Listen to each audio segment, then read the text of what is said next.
నమస్తే. తెలంగాణ కాంగ్రెస్ పార్టీ ఒక సరికొత్త వ్యూహంతో వెళ్తుంది. ముఖ్యంగా బీఆర్ఎస్ పార్టీలో ఉన్నటువంటి ఎమ్మెల్యేలతో టచ్‌లోకి వెళ్ళటం, వారిని ఆహ్వానించడం, అలాగే ఏం చేయాలి అనే దాని మీద ఒక సమాలోచన చేస్తున్నట్లు తెలుస్తుంది. ముఖ్యంగా ఒక మైండ్ గేమ్‌లో భాగంగా రేవంత్ రెడ్డి వేసిన స్కెచ్ ఇప్పుడు వర్కౌట్ అవుతుంది అనడంలో ఎలాంటి సందేహమే లేదు అంటున్నారు రాజకీయ నిపుణులు.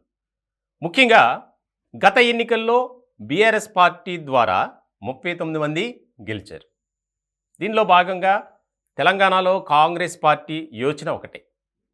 బీఆర్ఎస్ గులాబీ పార్టీ అనేది ఉండకూడదు, నిర్వీర్యం అయిపోవాలి. దీనికి సంబంధించి కసరత్తు మొదలుపెట్టారు.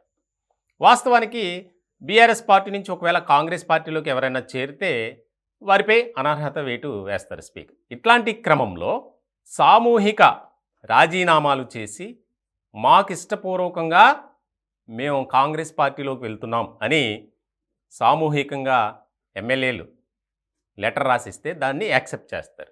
ఇప్పుడు ఇదే ఆలోచనలో కాంగ్రెస్ పార్టీ అడుగులు వేస్తున్నట్లు తెలుస్తుంది.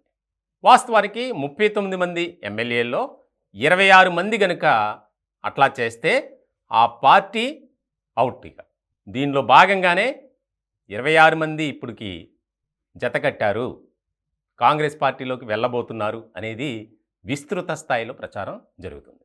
వాస్తవానికి ఇప్పటివరకు 6, 7 అంతే ఎమ్మెల్యేలు డైరెక్ట్గా రేవంత్ రెడ్డిని కలవటం జరిగింది. ఆ మధ్య 4, తర్వాత ప్రకాష్ గౌడ్ ఇలాంటి సందర్భంలో తెలియకుండా చాలామంది రేవంత్ రెడ్డి గారితో కాంటాక్ట్లో ఉన్నారు. ఆయా నియోజకవర్గాలకు సంబంధించి అక్కడ స్థానిక కాంగ్రెస్ నేతల ద్వారా బీఆర్ఎస్ పార్టీ నేతలు ఎమ్మెల్యేలుగా వారు కాంటాక్ట్లో ఉన్నారు. ఇప్పుడు ఇది ఒక కీలకమైనటువంటి పరిణామం. ఇప్పటికే బీఆర్ఎస్ పార్టీలో ఒక అనిశ్చితి ఏర్పడింది, గందరగోళం. ఏ క్షణం ఎలా ఉంటుందో తెలియనటువంటి పరిస్థితి. పార్టీలో ఉన్నటువంటి వారిని కాపాడుకోవడానికే విశ్వ ప్రయత్నాలు చేస్తున్నారు గులాబీ దళాధిపతి. ఇట్లాంటి తరుణంలో 39 మంది ఎమ్మెల్యేల్లో 26 మంది వస్తే ఆ పార్టీ ఇంకా లేనట్లే. ముఖ్యంగా కాంగ్రెస్ పార్టీలో విలీనం అయిపోయినట్లే. దీనికోసమే ఇప్పుడు కాంగ్రెస్ నేతలు కసరత్తు చేస్తున్నారు.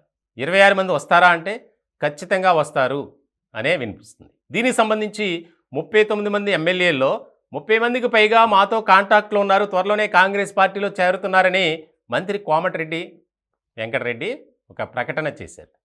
దాని మీద కూడా సర్వత్రా చర్చ నడిచింది ఇటీవల కాలంలో. ఇలాంటి సందర్భంలో ఒక్కసారి అందరినీ ఓకే అనిపించుకున్న తర్వాత ఈ ప్రక్రియ చేయబోతున్నారు రేవంత్ రెడ్డి. అప్పుడు ఇక పార్టీలో ఎవరు అడగటానికి కూడా సరిపోరు. తమ ఇష్టపూర్వకంగానే సామూహిక ఒక లెటర్ రాసి స్పీకర్కి ఇస్తే వెంటనే యాక్సెప్ట్ చేస్తారు. ఆ 26 మంది కాంగ్రెస్లోకి వస్తే బీఆర్ఎస్ ఇంకా ఉండదు అనేది ఆ మైండ్ గేమ్లో భాగంగా ముందుకు వెళ్తున్నట్లు కూడా చర్చ జరుగుతుంది. మొత్తానికి రానున్న రోజుల్లో అంటే ఈ ప్రక్రియ అంతా పార్లమెంటు ఎన్నికలకు ముందే జరగాలి అనేది బాగా వినిపిస్తుంది. దానికి సంబంధించి కొంతమందికి కీలకమైనటువంటి బాధ్యత అప్పగించినట్లు కాంగ్రెస్ నేతలు కూడా దీనిపై ఒక రకమైనటువంటి అభిప్రాయాన్ని తెలియజేస్తున్నారని, ముఖ్యంగా బీఆర్ఎస్ నేతలు కాంగ్రెస్ పార్టీ వైపు చూస్తున్నారని, ఎందుకంటే రాజకీయ మనుగడ సాధించాలంటే బీఆర్ఎస్లో కష్టం అని వారు కూడా మాట్లాడుకుంటున్నారని, దీనిలో భాగంగానే వారు స్వచ్ఛందంగా కాంగ్రెస్ పార్టీలోకి రావటానికి ఇంట్రెస్ట్ చూపిస్తున్నారు అనేది ఎక్కువగా ప్రచారం జరుగుతుంది. మొత్తానికి తెలంగాణ రాజకీయాలు చాలా కీలకమైనటువంటి మలుపులు చోటు చేసుకోబోతున్నాయని చెప్పాలి.